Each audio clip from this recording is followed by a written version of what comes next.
Kalau kita hidup gengsi, seperti apa yang bisa katakan, kalau gengsi, lama-lama kita nggak makan nasi, bisa-bisa kita makannya besi, bahaya.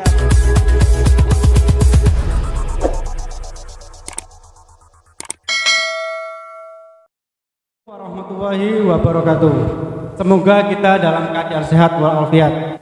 Kali ini Jendela Santri bersilaturahim dengan seorang santri dan beliau adalah salah satu cucu dari pendiri Ribatul Muta'alimin.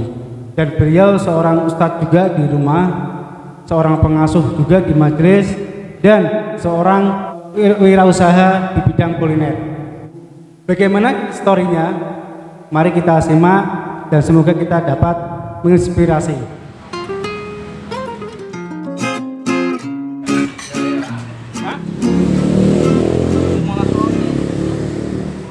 Assalamualaikum Gus. Assalamualaikum warahmatullahi wabarakatuh. Sehat Gus? Sehat Mas. Ini kami dari Jendela Santri Gus, ingin dengar cerita-cerita jenengan buka usaha ini, terus masih ngajar juga di rumah, ngajar Al-Quran, kemudian buka majelis sholawat.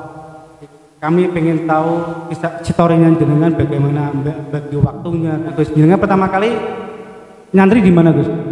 Saya pertama nyantri habis dari SD itu ke Pondok Butuhiyah Meranggen Demak.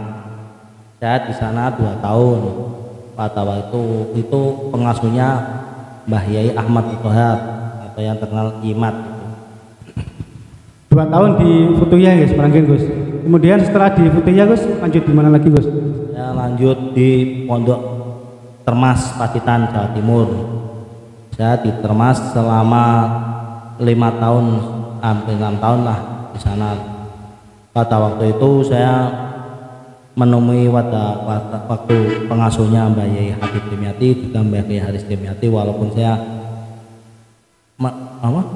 menangi Mbah Yai Haris Dimyati cuma 1 tahun, alhamdulillah untuk ilmunya. Setelah di Termas Gus, lanjut tunggu di mana Gus? Saya setelah di Termas saya langsung di rumah, tapi waktu saya di Termas, kalau ada waktu kesempatan istilahnya akhir sana, habis akhir sana dari sana ada peluang pulang, itu saya nggak pulang ke rumah. Kadang saya istilahnya main juga, mencari ngaji pasaran di pondok lain, seperti saya dulu pernah nyantri di tempatnya Mbah Kiai Maskuri Tegal Bukit Cirebon, dan lama hampir mau puasa sampai mau lebaran. Saya pada waktu dulu ya juga tahun 95 atau berapa, saya juga pernah ke tempatnya Buya Dimyati Pandeglang di sana, Banten. Gus, Ilmu lah. Gus, awal-awalan jenengan usaha ini pripun Gus? Saya semua ini terinspirasi dari abah saya. Dulu abah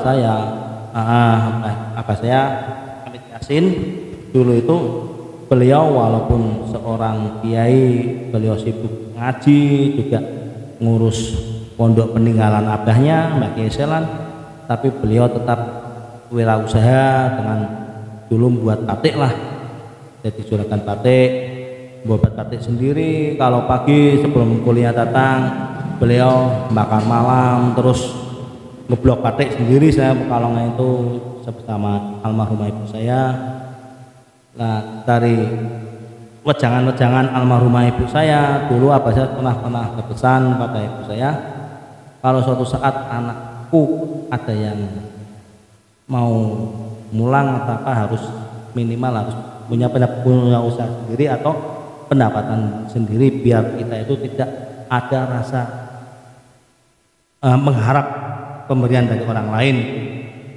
Makanya dulu abah saya orangnya pekerja keras, dan alhamdulillah anak-anak dari abah saya juga alhamdulillah banyak, kakak saya banyak yang sukses, juga banyak yang misalnya meniru semangat dari abah saya yang luar biasa. Gus, kok jenengan terinspirasi usaha soto? Apa jenengan di pondok sering masak atau sering bantu-bantu di dalam? Pripun ya? Kalau saya usaha kuliner itu sebenarnya itu dulu kalau di pondok saya pernah mantu di dalam itu, di dalamnya Mbah Habib. Kalau di termas itu Mbah Habib saya mantu ke sawah, terus pindah ke Mbah Haris juga pernah. Yang terakhir itu saya di almarhum Abah Thohir Al-Badud, artinya kakaknya Abah Thohir Al-Badud Termas. Itu saya dulu sama Bu Siru, saya namanya karunya daripada Abah Thohir Al-Badud itu. Saya dulu di sana mantu-mantu goreng-goreng lah, goreng apa gorengan juga.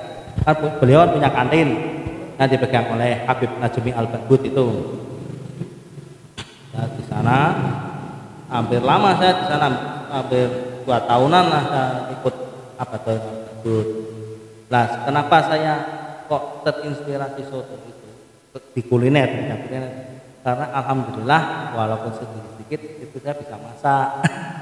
Nah, saya mau usaha batik zaman sekarang kan, untuk usaha batik kan juga kita butuh modal banyak. Makanya kan saya juga masalah obat-obat saya juga belum berpengalaman, makanya saya ambil kuliner di samping juga memanfaatkan istri saya yang bisa masak walaupun sedikit-sedikit. Gus, jenengan kan juga ngajar. Saya lihat itu santrinya muda-muda, Gus. Artinya muda itu masih udah nggak anak-anak, masih udah pada kerja. Itu kok pripun jenengan sakit ngomong nih Gus. Itu dulunya gini, itu sebenarnya program dari Pak RT Abdul Aziz, tempat saya, Pak Abdul Aziz namanya. Pak RT itu dulu pernah bilang sama saya, udah kamu nggak usah mulang pondok dah, dan banyak yang mulang. Nah, terus gimana teh? Wih lo cah nom-nom diurusi daripada ninggili atau cangkuran oto. Ya biar nih ya. Kalau mereka itu mau ya silakan. Alhamdulillah kok mereka mau. Itu waktunya ngaji jam pinten Gus? Kita dari habis jam asar maghrib sampai isya. Quran nih Gus. Itu saya lihat juga Gus, ada majelis sholawat nih. Itu juga ramai juga Gus ya. Artinya bukan dari kalangan kampungnya sendiri, juga dari kampung-kampung lain. Jadi udah berapa lama ya Gus buka majelis itu Gus, sholawat itu? Ceritanya gini Mas, sebenarnya masalah jamaah sholawat jam shol tafakur itu dulu itu pada waktu tahun 2008 kita 2008 itu ada alumni sekolah ini, tapi nggak mondok, alumni sekolah Kiribat ya?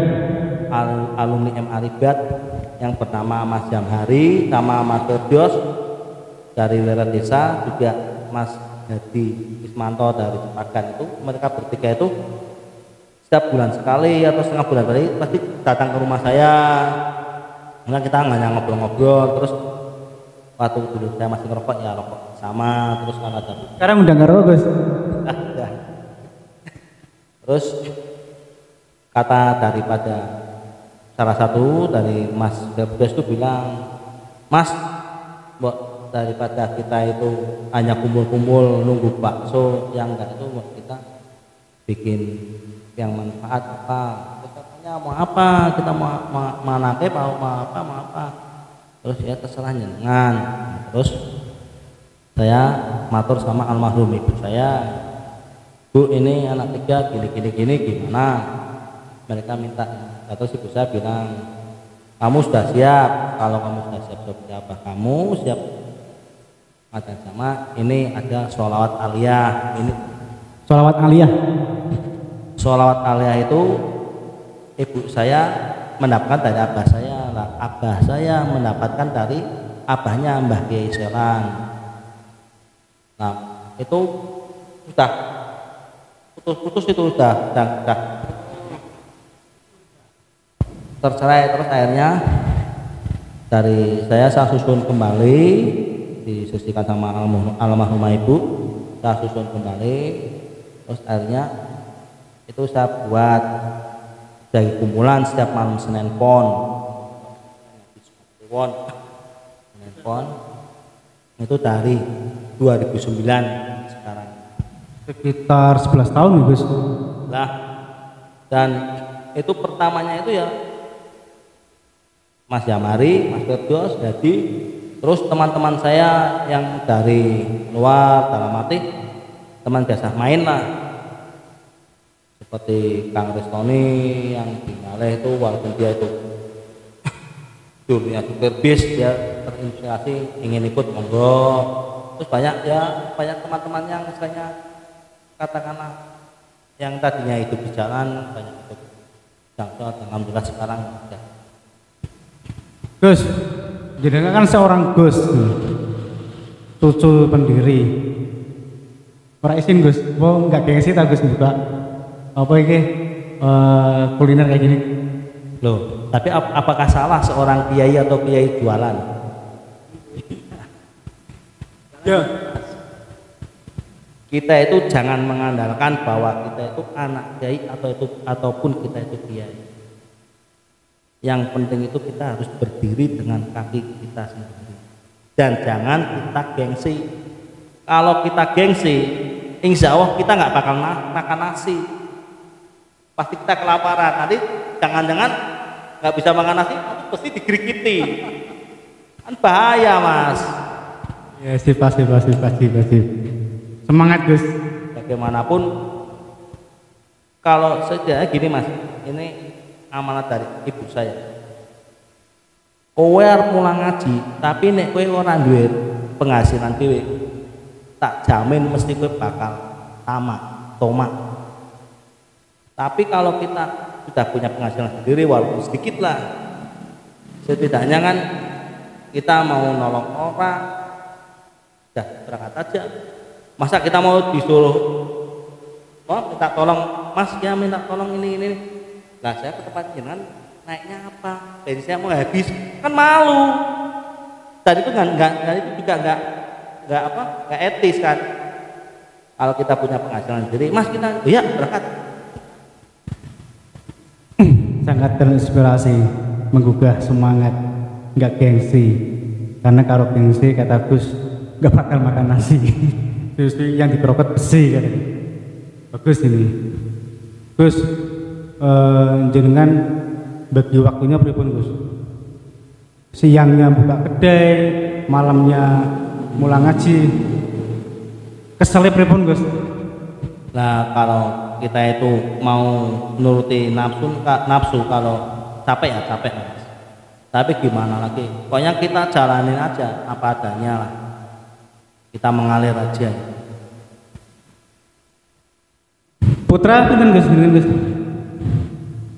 Kalau saya putra putri ada 2. Yang pertama anak saya sekarang alhamdulillah dia mengikuti jejak simbahnya, sekarang mondok di Alidayah Lasem di tempatnya Mbah Yai Maksum.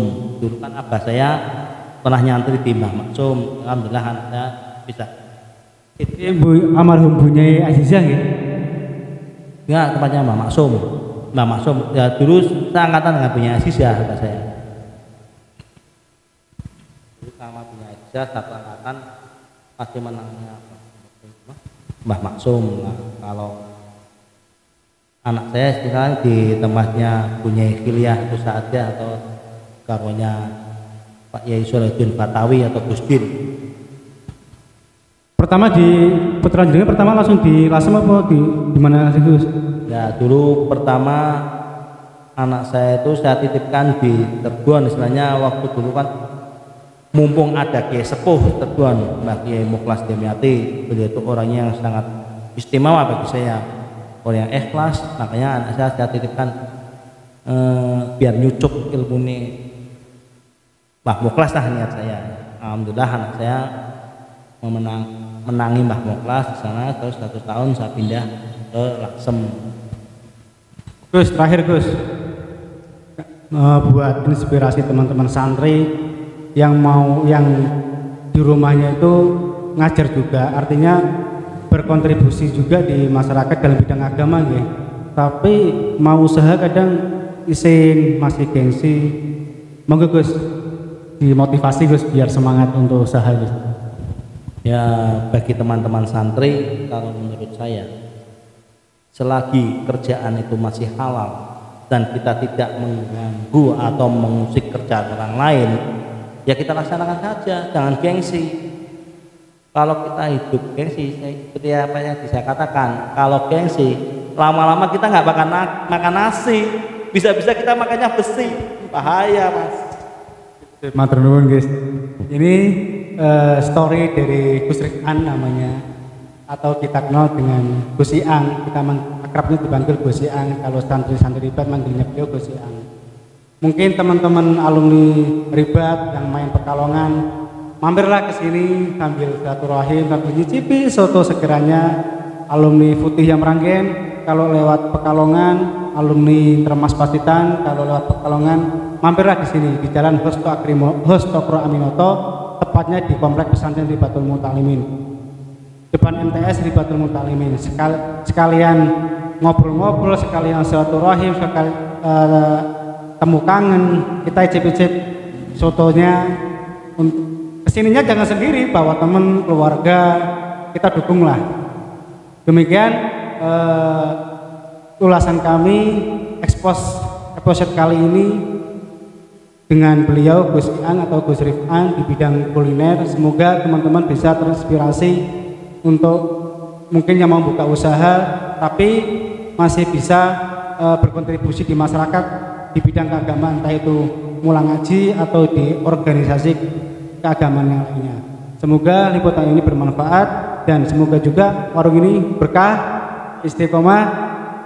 Ampun Gus, sampun ganggu. Semoga langgeng, amin.